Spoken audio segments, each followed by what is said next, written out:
रात में जब हम शराब पीते हैं तो हमको नहीं पकड़ा जाता है। कहना चाहते हैं नीतीश कुमार जी रियलिस्टिक आदमी हैं, वो चौथी समीक्षा करें और देखें कि इसमें गरीब लोग कितने प्रताड़ित हैं। राहुल गांधी तो देशद्रोही काम कर रहे हैं। घर के भेदिया लंका ढाही की राहुल गांधी घर की बेदी लंका ढाने वाले जैसे व्यक्ति हैं। जी हाँ, यह हम नहीं, केंद्रीय मंत्री जीतन राम मांझी कह रहे हैं। वो उन्होंने साफ तौर पर राहुल गांधी को देशद्रोही बता दिया है और उन्होंने शराबबंदी को लेकर के भी क्या कुछ कहा है, आप भी देखिए इस पूरी रिपोर्ट में। शराबबंदी को लेकर लगातार जो है आप जेडीयू के नेता हैं और आपके कई जो पकड़ा रहे हैं। देखिए, शराबबंदी के बारे में हम सदा कहा है कि शराबबंदी कोई खराब नहीं है।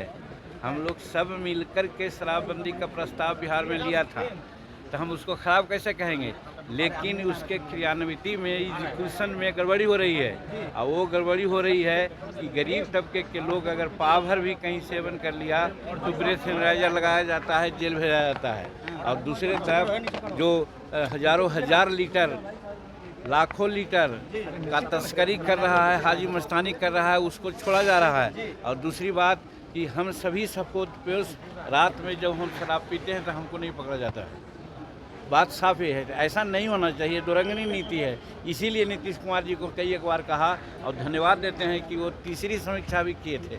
हम अब कहना चाहते हैं नीतीश कुमार जी रियलिस्टिक आदमी हैं, वो चौथी समीक्षा करें और देखें कि इसमें गरीब लोग कितने प्रताड़ित हैं।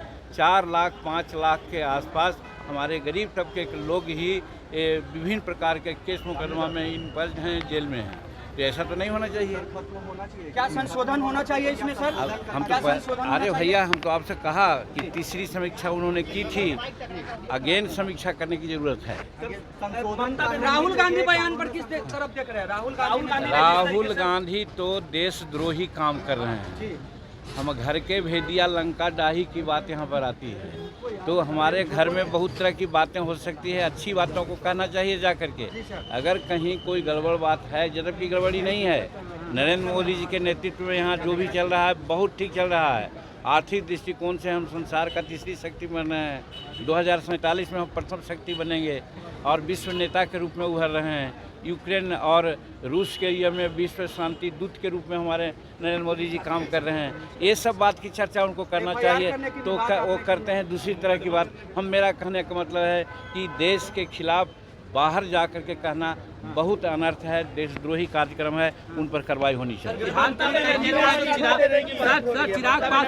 ममता देवी को अगर थोड़ा सा भी सेंस होता, डेमोक्रेटिक सेंस, तो आज से 2 महीना पहले रिजाइन कर दी होती। महिला है और उसके राज्य में महिलाओं के साथ इस प्रकार का कार्रवाई हुई है और वो नखरा कर रही हैं।